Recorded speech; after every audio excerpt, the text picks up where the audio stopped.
esbordam o tapete do solo.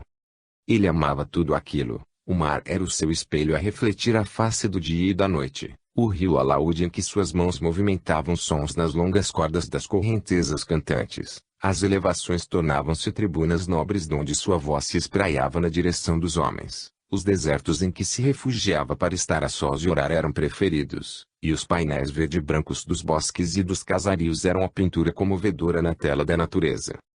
Nublaram-se-lhe os olhos e pela tênue cortina de lágrimas ele pareceu ver o futuro, no qual aqueles que ali estavam se apresentariam, nascendo e renascendo, vivendo e sofrendo, até conseguirem a paz da consciência e a plenitude do coração em harmonia, sintonizados com as leis do estatuto divino. Profundamente apiedado das mazelas humanas, envolveu todas aquelas criaturas na ternura indimensional do seu amor e começou a falar. Alegrai-vos na dor e não vos desespereis. Participais desde hoje do reino de Deus e os tempos continuarão a correr cantando músicas de júbilo em vossas almas, se perseverardes fiéis até o fim. Todos os que vos buscaram antes prometiam quimeras e acenavam triunfos que o túmulo apaga, deixando em cinza ou lame os tecidos custosos e enferrujados, sem valor os tesouros da ficção. Marcham e passam sorridentes os dominadores da terra, guindados a postos nos quais padecem a alucinação da loucura que os vence e preferem ignorar. Prometem a terra e são submetidos a ela, desaparecendo nos seus carros de ouro, sem deixarem saudades, porque são substituídos por outros títeres e por todos logo esquecidos. Ameaçam e atemorizam os de coração simples, perseguem os fracos porque sofrem fraquezas que os desgraçam e se fazem acompanhar de outros famanazes, quais abutres reunidos, que, em última instância, irão devorar o mesmo cadáver em disputa infeliz. Os ouvidos aguçados da multidão recebem as palavras quais moedas de luz para serem tesouradas nos cofres do coração ambicioso. A natureza canta silêncios em derredor. Ele prosseguiu. Quem desejar ser digno de mim, renuncie-se a si mesmo, tome a sua cruz e siga-me. Não temais aqueles que apenas matam os corpos e nada mais podem fazer. Eles também morrerão.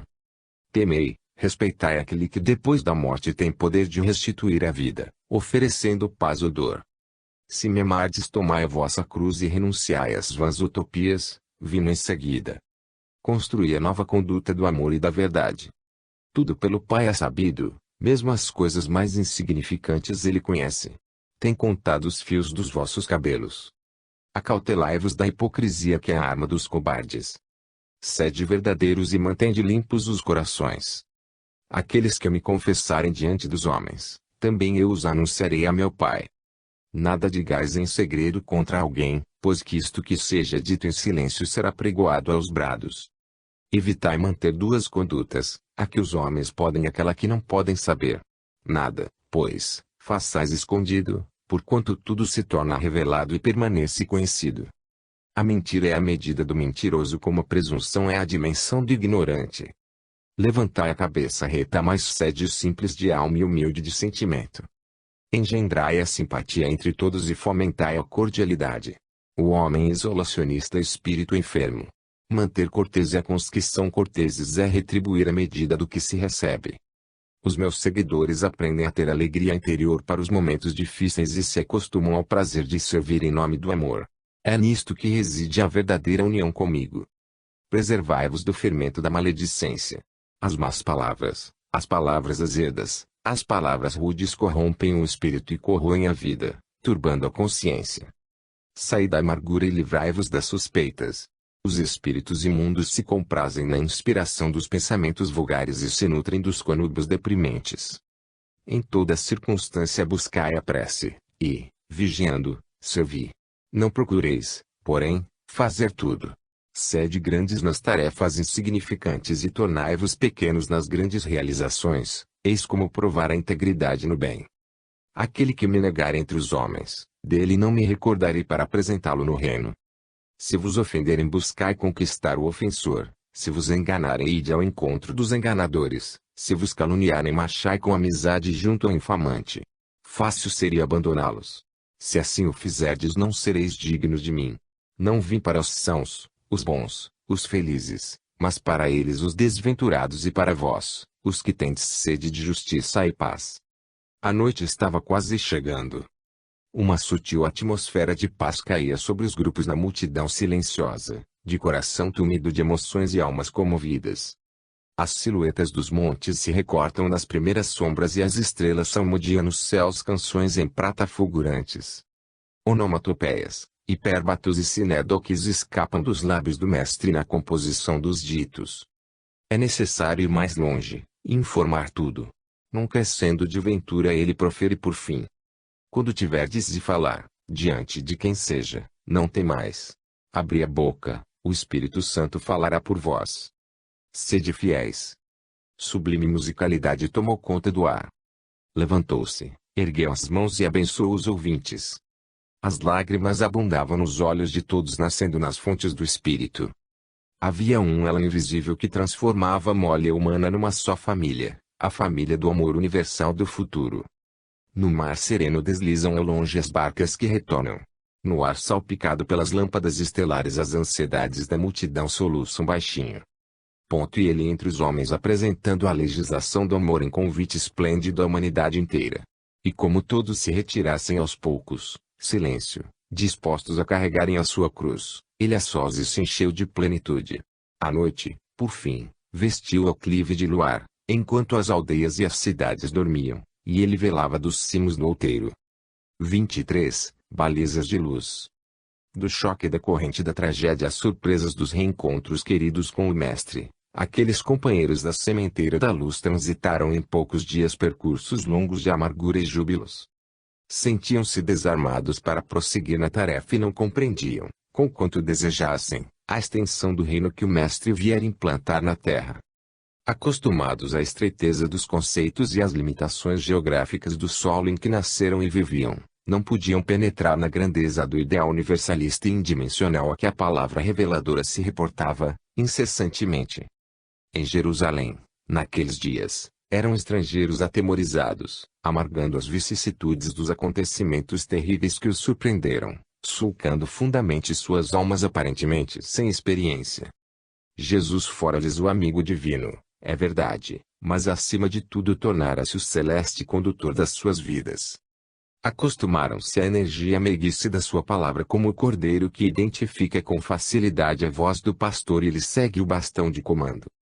Chamados à realidade da fé e ao compromisso assumido pelas irretorquíveis demonstrações de amor do companheiro que retornara do além-túmulo para conviver ao lado deles reiteradas vezes, passaram a experimentar diversa robustez de ânimo e até então desconhecida determinação espiritual. Após elegerem Matias para o lugar de Judas e receberem o Espírito Santo, desataram-se as percepções obnubiladas até aquela hora e lucidez inusitada os dominou. Podiam fitar os horizontes infinitos do futuro e experimentar gáudia descomunal no exercício do bem e da renúncia. O verbo se lhes destravou das bocas antes seladas por cruel silêncio e a palavra lhes escorria abundante e sábia dos cérebros modulações da voz canora e forte. Teriam que redobrar o esforço para o serviço começante. Embora tudo estivesse ainda por fazer, contavam com a inspiração do mestre e o socorro dos seus embaixadores que incessantemente os visitavam, revigorando-os e esclarecendo-os. À frente por vir difícil, e a desdobrar-se ante os seus olhos a seara necessitada de semeação e cuidados. Os homens esfaimados, as criaturas exauridas de sofrer, os corações cansados e cheios de decepções, eis o barro que teriam de movimentar para transformar em ânfora capaz de reter o elixir divino, conservando puras as suas excelentes qualidades. Sem temor, exaltados pela fé, após orarem e unirem esforços, na tentativa de criarem comunidade pura e simples, em que se refugiariam, prepararam-se para o cometimento, avançar com os pés do futuro na direção da humanidade. Pedro e João, fascinados e vibrantes de entusiasmo, demandaram o templo e libertaram o coxo da Porta Formosa, transformando a prata e o ouro de que não podiam dispor em esperança e saúde em nome de Jesus. Como, porém, os ali presentes se surpreendessem com o raro fenômeno da libertação do paralítico das amarras constringentes que o infelicitavam longo período, o velho pescador proferiu ante o assombro em geral comovente discurso de exaltação ao Senhor da vida: Israelitas, por que vos maravilhais deste homem, ou por que fitais os olhos em nós, como se por nosso poder ou piedade o tivéssemos feito andar? O Deus de Abraão, de Isaque e Jacó, o Deus de nossos pais glorificou a seu servo Jesus, a quem entregastes e negastes perante Pilatos, quando este havia resolvido soltá-lo, negastes o santo e justo, pedindo que se vos desse um homicida, matastes o autor da vida a quem Deus ressuscitou dentre os mortos, do que somos testemunhas. A palavra emocionada e musical penetrava as almas em expectação. O recém-curado chorava, ria e os apontava como responsáveis pelo retorno da sua saúde claudicante. Nada fizemos, modulou Simão, que se agigantava na multidão, nimbado de desconhecida luz. Fê-lo Jesus. Arrependei-vos do mal e encetai desde agora vida nova. Despertai. A sua palavra cheia de vibração e elevada pela emotividade cindia a acústica fechada das almas, irrigando de esperanças os canais ressequidos das consciências entenebrecidas, despertando-as para os primeiros embates da mensagem. Chocados pela coragem dos estranhos, sacerdotes e policiais temerosos prenderam-nos em atitude arbitrária, como se limitando seus movimentos pudessem silenciar-lhes a palavra assoprada pela verdade. 1000 vezes o fato se repetirá. Ante a impossibilidade de impedir-se a manifestação da verdade, a ignorância ha buscado destruir os veículos pelos quais se manifesta. Continuava a partir daquele momento o martirológio iniciado no Gólgota, mas que não se acabaria pelos séculos afora até os dias atuais.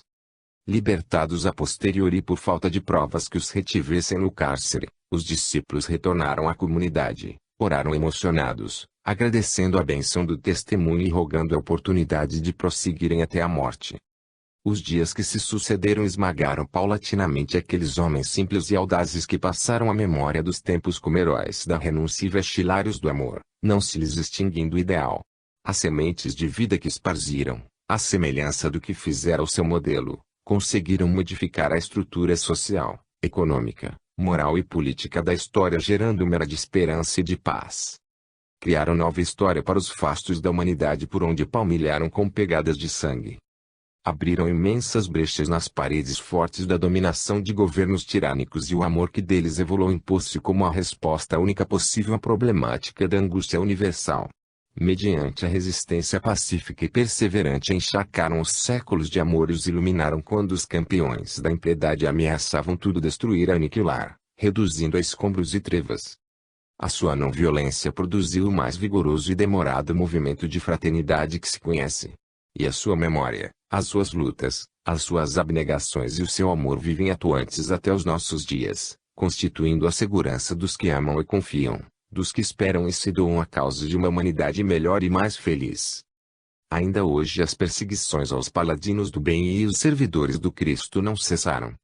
Repontam com 1000 faces, estrugem de maneiras múltiplas, convocando os verdadeiros trabalhadores do bem ao poste do martírio e ao circo do ridículo, ferindo-os fundo na alma e anatematizando-os incessantemente, como se forças conjugadas conspirassem contra a vida estuante. Não nos iludamos. Mudaram os tempos, modificaram-se os métodos da insana campanha contra o Cristo, ora disfarçados e sutis, conspirando contra os que se entregam, discípulos históricos do herói da cruz, com devoção ao programa de redenção humana. À semelhança daqueles seguidores intimoratos que conviveram com Jesus e lhe deram a vida, prossigamos irmanados na colocação de balizas pelas fronteiras do reino divino entre os homens da atualidade. Hoje como ontem retornam as vozes, e falam os chamados mortos, alentando e revigorando as consciências, atestando a saciedade e a indestrutibilidade do espírito e a realidade da vida após o túmulo. Mesmo que se faça noite em nossos caminhos, repentinamente, e a chuva de amarguras caia impenitente sobre nossas cabeças, e os nossos pés tropecem nos calhaus que a indiferença em nome da falsa cultura e a impiedade representativa da ignorância nos arremessem, continuemos de ânimo robusto e espírito afervorado, ligados ao Espírito Divino, colocando as marcas da nossa passagem em bastiões de luz que clarificarão por todos sempre as eternas fronteiras do reino de Deus, quais postos avançados da vida e nos campos de sombras da morte. 24. Nem prisão nem morte. A casa de Felipe, em Cesareia, sorria júbilos e o canto puro da mensagem de vida eterna comovia o agrupamento familiar, repetindo-se dias e noites a fio as incomparáveis bênçãos da comunhão com os espíritos sublimes. O excelente ancião devotado a Jesus era genitor nobre de 4 virgens cujas vidas de renúncia e abnegação facultavam-lhes manter a pureza das admiráveis fortunas da mediunidade dignificada, a benefício dos neófitos do evangelho nascente. Pelos seus lábios insistentemente falavam as preciosas lições da esperança, fortalecendo os espíritos para as lutas valorosas do bem, pela dedicação total. No silêncio que se fazia natural, ao término de cada exposição vitalizadora da palavra, caíam em transe, abrindo as portas da imortalidade radiante para ensejar aos que deambulavam nos estreitos limites das paredes orgânicas a revelação, a fim de que pudessem agigantar-se pelas praias felizes da espiritualidade.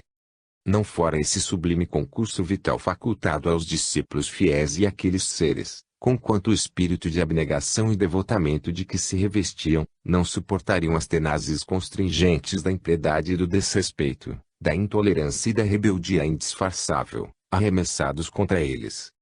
A boa nova, semelhante à madrugada que prenuncia a bonança de luz em plena noite de dominação das trevas, não poderia encontrar guarida nos usurpadores nem tampouco compreensão no campo social em que a força representava verdadeiramente a conquista maior para o acesso fácil ao triunfo, conquanto transitório.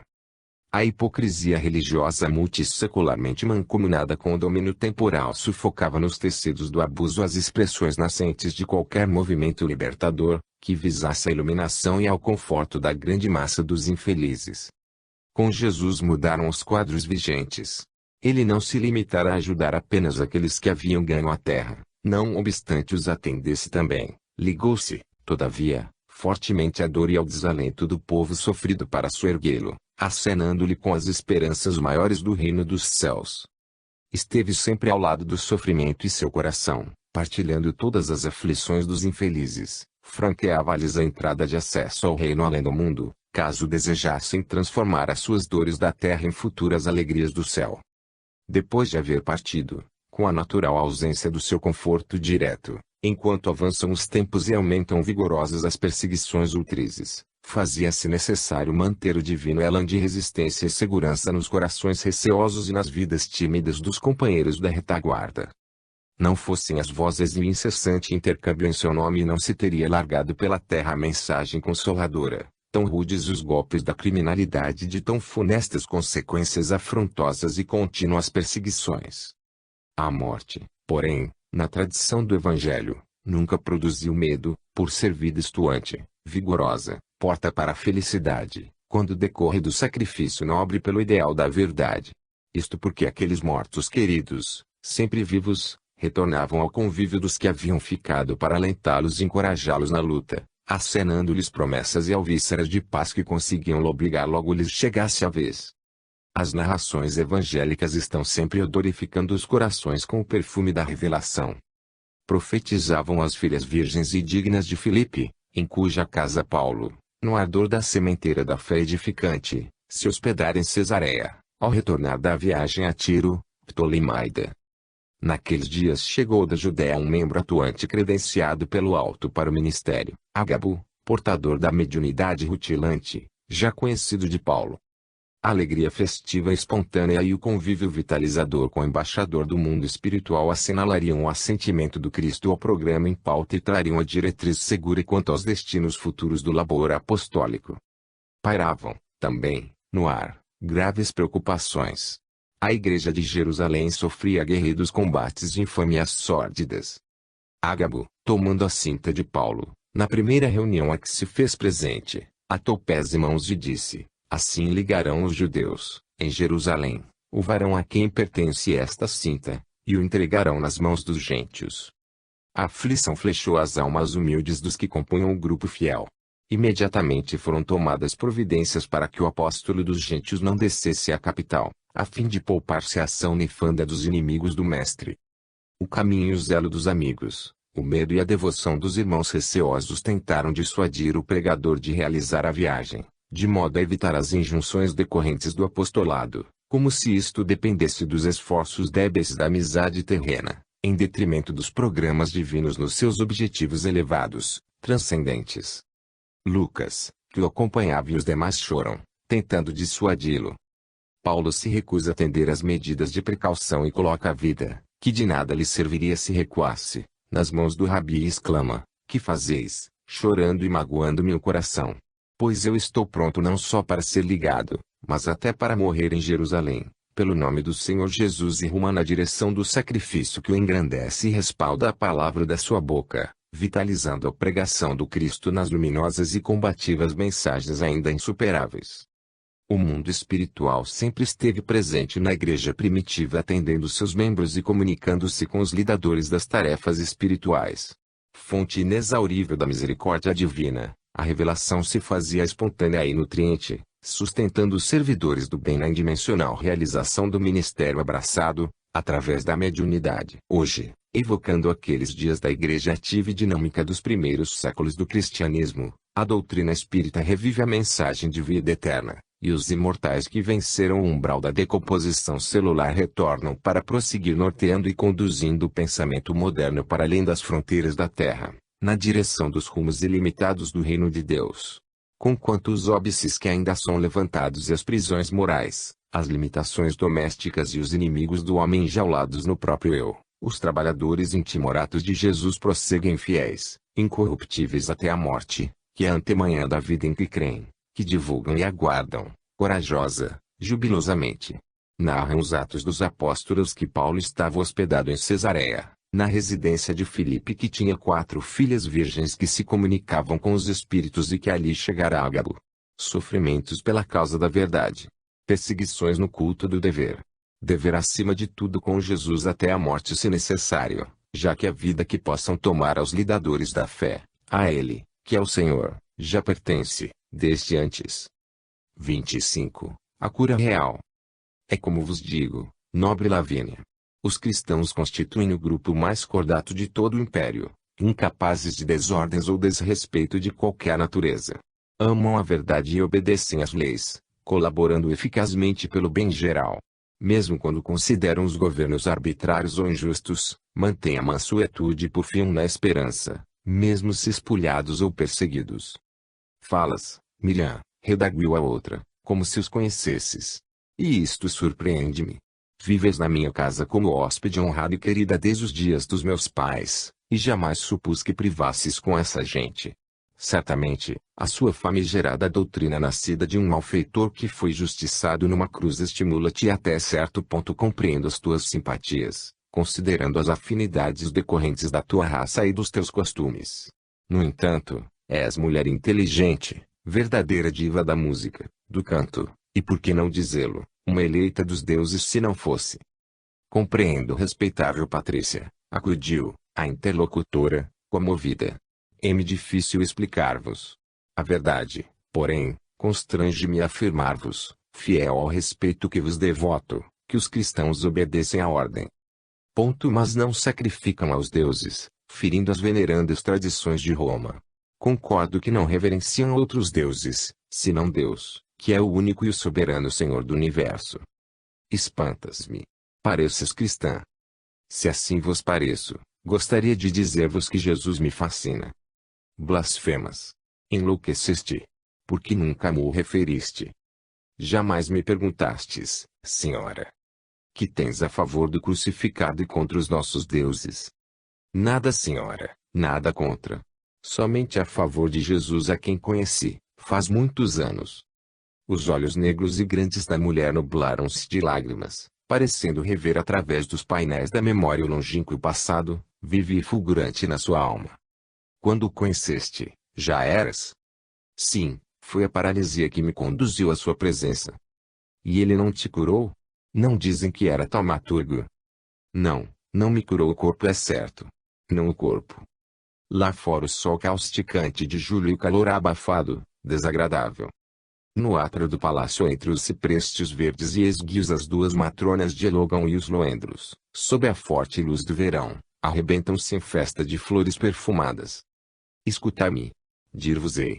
Ouvi falar de Jesus, fez-se mais bela a narradora cuja tez morena tornara-se levemente pálida, quando os sonhos da juventude ofertavam-me o entusiasmo da esperança. Corria-me nas minhas artérias como licor precioso as energias que se transformavam em sonhos na minha imaginação exaltada, fazedor da paralisia cruel que me retinha ao leito desde a adolescência. Diziam que o Rabi lenia as exulcerações de toda a natureza, limpava as mazelas do corpo e da alma, e diante dele as enfermidades e os demônios debandavam em retirada. Supliquei que me levassem até ele, no sítio em que pousava. A voz embargada refletia a emoção da expositora, dominada por expressiva saudade, a transparecer na evocação dos fatos. Ele pernoitava, então, prosseguiu relatando, na casa modesta de um dos seus de nome Pedro, que, segundo consta, se encontra agora em Roma. Conduzida à sua presença, perguntou-me com inefável modulação: que queres que eu te faça, minha filha? Que vou te andar, Senhor? A expressão do seu rosto, aqueles olhos transparentes e puros penetrando minha face imersa em tristeza, nunca pude olvidar. Fitou-me demoradamente, e depois redarguiu: andar não é o mais importante na vida como supões. Dar-te-ei muito mais. Vá em paz. Mas nunca levantaste da cama, arremeteu, irada, a Patrícia romana. E como o respeitas e dizes que o amas? Por muito tempo, permiti-me referir-vos, pensei também assim. Porque ele não me curara.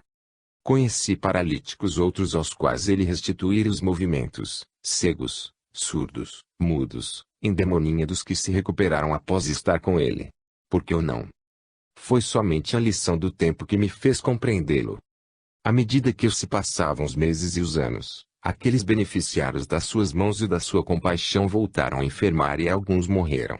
Outros, após a saúde, desertaram dos deveres, acompliciando-se com males e infelicidades danosos e de difícil elucidação. Eu, porém, continuava paralítica, todavia, paulatinamente fui sendo possuída por incomparável paz, dominada por inexplicável alegria de viver e amar. Transformei minha dor em sorrisos para os mais infelizes do que eu e a minha aflição resignada ensinava em silêncio, conforto e esperança a outros padecentes. Fez uma pausa, como se desejasse recompor mentalmente a ordem dos acontecimentos, para logo prosseguir, elucidando. Aqueles olhos lúcidos pareciam fitar-me sempre e aquela voz incomparável continuava soando-me aos ouvidos. Passei a amar Jesus. Ele, é certo, havia partido. Contaram-me sobre o seu retorno e reaparecimento, reiteradas vezes. Narraram-me seus ditos, seus feitos e descobri-me amando-o, através do sofrimento dos que não o puderam conhecer. Fui convidada a participar das reuniões que se faziam em sua memória ali, com a cítara e a voz, nos intervalos das narrativas e dos estudos da sua palavra, eu cantava bendizendo sua misericórdia e seu amor. Estava curada, não do corpo, mas da alma, que é muito mais importante. Vossos pais, quando de passagem por Jerusalém, conhecendo-me, convidaram-me a vir a Roma para cantar e ser vossa amiga. Então, no dia quente, ante a piscina cercada por altivas colunas de mármore, suave olor perpassa. É como vos digo, nobre Lavínia. Esse Jesus, sem dúvida, falou tranquila, então, conquanto os meus respeitos à lei e às tradições de Roma, pelo que dizes, parece-me um Deus. Não um Deus, pois que Deus só um existe, mas o Filho de Deus, Rei sublime que está acima de todos os reis. Cala-te, Miriam, para que ninguém suponha que conspiramos contra o imperador, e silencia tuas simpatias pelos cristãos. Não posso, senhora. Perdoai-me. Quem conhece Jesus pertence-lhe, entregando-lhe a vida desde então, para que lhe a dirija. Admiro teu amor. Respeito a tua fé. Muito obrigada, nobre senhora. Salve. E o dia continuava lá fora, vencendo o ciclo do sol. Ao entardecer daquele dia, no circo máximo, um agote de cristãos era atirado às feras em testemunho de amor a Jesus. Fim.